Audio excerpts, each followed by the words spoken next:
Welcome to another Splinterlands support YouTube video.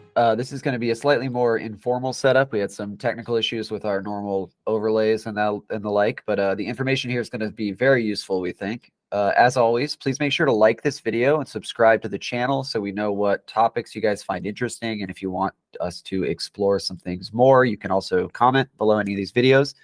If you want to be notified of future uploads on this channel, you can also click the bell icon on the subscribe button after you click that. That'll give you all alerts in the future.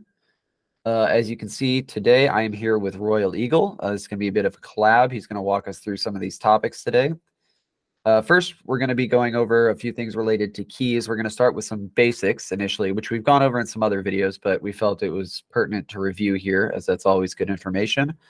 Then we're going to get into some more complex topics around keys, including how to add multiple keys to an account, which is a very useful tool for Splinterlands players, as you can allow other users to access your account at various permission levels without giving out your own keys. You can use their keys, generate new ones, amongst few other options. We'll go through those later. This also gives the option for a multi-sig account, which is something we'll go over towards the end. That may not be something most users will use, but we figured it would be good to discuss here, as there may be guilds or maybe bulk buy groups in the future, scholarship owners that want to utilize something like that. So we'll go over with that at the end. To start with, we wanted to go over the very basics of keys. As you can see on the page here, we have a new set of keys generated, so these aren't going to get you access to any of our special Splinterlands accounts, so sorry for that if you thought we were giving anything important away. But as you can see, there are 4 authorities for every Hive account. We can start with the memo key. That's basically the lowest level key. It encrypts memos when you're sending primary Hive tokens to another account, so you can have a encrypted hidden message within that actual transaction. This is not a super common thing. People do use it, but generally most people, I would say, don't use it, but it's good to know that it exists in case you ever do want to send an encrypted message for any reason. You can do that with a Hive or Hive dollar transaction. Next up is the posting key, which is used for all basic non-financial transactions. So in the case of Splinterlands, that would be things like logging in, playing the game, etc.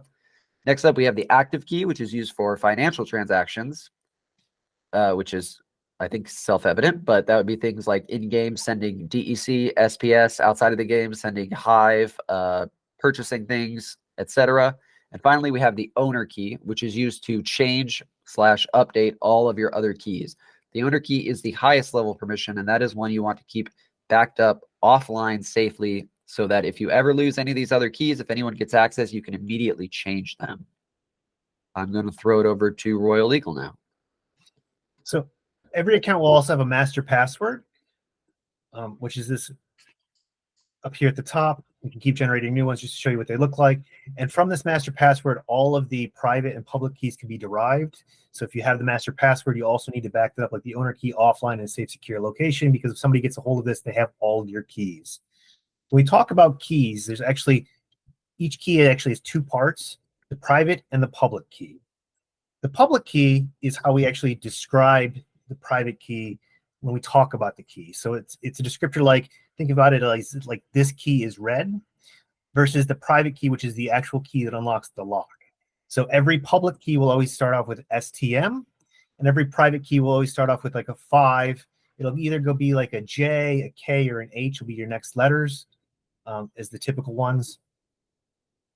And so let me move over to authorities and talk a little bit more about that. So as we were talking, that each account has got 4 different authority levels: the owner, active, posting, and memo. Within those, each layer or authority layer can have up to 30 different permissions granted from it. So you can have 30 different posting keys here if you want. You have 30 different active keys. It's uncommon to have 30 different owner keys. I've seen a maximum of like 3 or 4 with some multi-sig stuff for DAOs, but most of the time you only have 1 owner key. And there's only going to be ever 1 memo key, because it's typically thought that you only need 1 to encrypt memos back and forth. One thing to talk about here, you'll notice on my screen that in addition to having 3 keys here, there's also 2 accounts listed here. So one thing that I want to make sure that everybody is aware of is when you give posting authority to somebody else, they can sign transactions on your behalf with their key. This gets kind of interesting because I granted it to Peak D. So Peak D can sign it either with this key here, or they've also granted the authority to Peak Monsters, which means that the Peak Monsters key can also sign the transaction on my behalf. Just want to make people aware of that so that you know that it's a nested kind of function, and that anybody that has given the permission to somebody else can also sign on your behalf. So you want to make sure that you're checking out your authorities regularly to make sure that they're cleaned up and that the authorities you've given out are still appropriate for what you have going on. For more information on keys, you can visit our support article linked down in our in-call description. Let me next go into how to generate new keys. So if you come back to the Hive tasks, and you don't even need to sign in, you can just write your account name up here. I should mention this will be linked in the description as well. Hivetasks.com/key generator. We'll have any websites we go to here that are not block explorers, we'll have linked below for you guys. So sorry to interrupt. That's all. So you'll put the account name here, and you can generate keys. You don't even need to use your account name. You can do whatever you want there. And you also don't necessarily need to use this. You can write anything you want here, and it will generate keys on the fly for you. So if you're sharing a keys with, if you're an account owner and you're sharing it with a scholar or doing a team share or a DAO, the person that is going to add the keys will only need to have the public key. So only share that with them. Keep the private key to yourself, so then you're the only one that has access to that key. This is really important for when you get into the next topic we're going to get into, and that's signing the transaction. Because if you're the only one that has the private key, we know that only you were the one that authorized the transaction. If you share the public or the private key across with the other person, they have the possibility of also signing on your behalf, and then it's not really as secure as if you only give them your public key. So after you have generated a new set of public keys, then we can use a tool like multisig.hive-keychain.com. What you'll do is you will come to their login, and you will sign in. And it'll just ask you to verify that you are who you are. Once you've come in here and signed in, you go to update your account. So what this will show you is one really quick important thing is that your authorities can only be updated every 2 hours. So if you change the keys, you won't be able to change them again for 2 hours. So be very careful when you change your keys that you're not making a mistake and adding a key that you want to get rid of really quickly. There are other ways to get rid of it quicker by doing a custom script that you can submit. But for the purpose of this tutorial, we're going to use a simple tool that's really GUI friendly. So Grapthar here has already given me a key. So what I'm going to do is I'm going to go grab the key that he's given me. We're going to add this key as an active authority. So when I put the key in here and I just click the add button, this will add the key to the account after I save it in just a minute. You can also delete keys too. So if I decide later on that, you know, this top one is no longer valid and we shouldn't have this on the account, you can also use the same backwards way to get rid of keys after you no longer want somebody to have access to the account. But just keep in mind the 2-hour rule. So we'll add this 7P, P2A key, and come down to the bottom and hit update. Before we get there real quick, you can also, this isn't going to be for the majority of the users that will use this, but you can also have what's called a weight and threshold. So you can set a threshold for the accounts that the keys need to hit. So this is really important for DAO accounts. So if we want to make this a DAO account, which we're not going to, but if we wanted to, we'd set this at weight 3 or weight 2, and then give each key a lesser amount. Basically, you need to have enough keys signed with with a weight that can meet or exceed the threshold in order for the transaction to happen. We'll get into some more advanced topics around that later and talk more about guild DAOs, but I just want to throw that out there, that make sure that you keep the weight the same, because if you give a key a lesser weight than your threshold, you will have issues with not being able to let the person sign the thing. So if we change the threshold down here to a 10, none of these keys would be able to sign anything for this account. You would need to add another key with the owner key in order to make that happen. So after you've added your key, our STM7PP, you'll come down and click update down here at the bottom. It'll say, are you sure you want to update? Click update. You'll need to sign a transaction to make this happen. So you always need a key at or above the level to sign it. So if you want to change a posting key, you'll need an active or owner key. If you want to change an active key, you need an active or owner key. If you want to change an owner key, you can only use an owner key to do that. So we'll see here that it's going to sign with my active key to change the key. I'll click confirm. And now Grafthar has added his key to the account, and he can now sign transactions on behalf of this account. Our friends over at Peak have, with their open Peak projects, they've created Hive Hub. And at Hive Hub, you can see that the tech support account has got multiple keys linked to it on the Hive Block Explorer. You can also view it here with a view account blockchain data. It's just not formatted as nicely as Hive Blocks. That's why I pointed Hive Blocks out.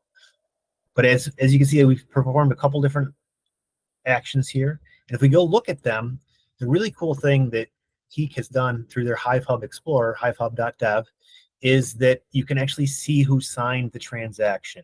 So we can see that this transaction where DEC was sent to Knowledge Center, 100 DEC was signed by this STM5 key.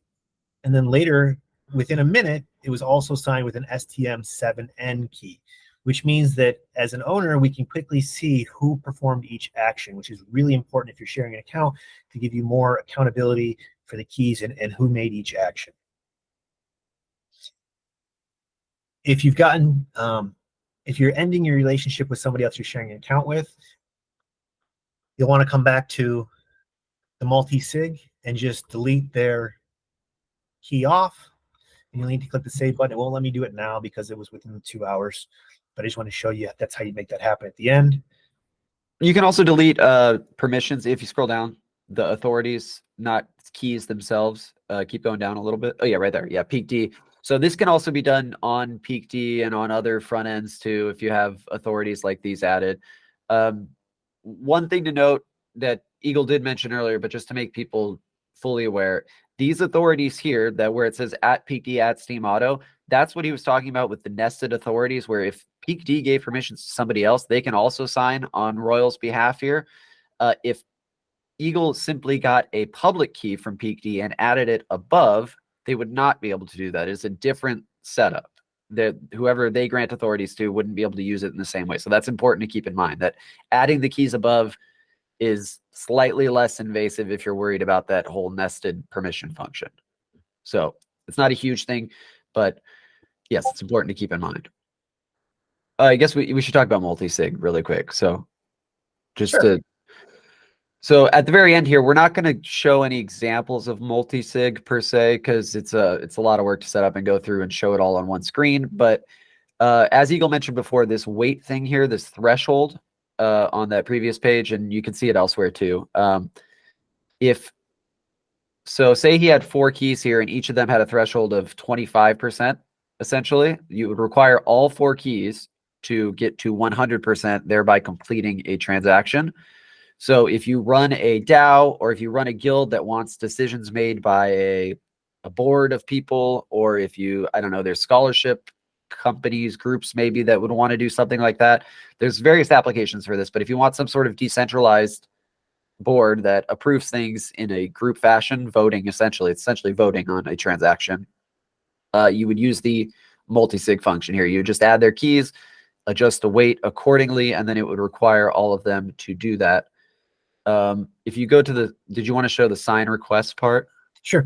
Currently, just real quick on that, currently the easiest way that it's set up is to do this with using granted authorities like this. And you basically go to sign request, make a transaction here, and then you would ask the other people to sign it as well. And there's a sign request that will come in here that it will ask you to sign the transaction. And that's how it would happen. We don't have an example for today, unfortunately, but we'll try to cover this in a future video for you. Yeah, and if you have a DAO, I'd recommend exploring this before setting it up anyway. I'm sure anyone that had a DAO or a large guild that would be doing this would do this, but you'll start on the transactions, then the other people would go to the sign request section after that transaction was submitted, and then they would see it there with all the information. So definitely test it out first before you do anything like this on an important DAO or anywhere where you're giving permissions to people, it's, you know, set up your own alt accounts, play around with it yourself at first, see if you're comfortable with it, and then you can introduce either this video or just the concept generally to your guild mates, DAO mates, whoever, and they can participate with you in that. We always suggest testing this out on an account that has no value, so that as you're learning, you don't make a mistake that you're going to wreck yourself out of a whole lot of money. Yeah, that's it for today. We're going to include links below. We'll have the Hive tasks key generator link. We'll have Multisig Hive-keychain linked below. I'll also actually include I said we wouldn't do the block explorers just because people know them, but not all people may know them. So I'll include Hive blocks, hivehub.dev. Then we'll have all our usual links, the support.splinterlands.com, which has all of our articles. We'll have some key related articles in the description as well, the Discord link, all that good stuff. And yeah, I think that's it. Thank you guys for watching. The goal is to have these videos out much more often now in the new year. We're going to go for hopefully one a week. I think the next video, either this weekend or early next week, will be about tactics summoners, the new rebellion summoners in game. That's going to be a pretty quick video, just going over. I'll go over that myself. But yeah, if you guys are looking forward to that, please make sure you subscribe, follow the channel, click the bell icon if you want notifications for all future uploads. And we will see you then. Thanks for watching. Thanks for joining us today.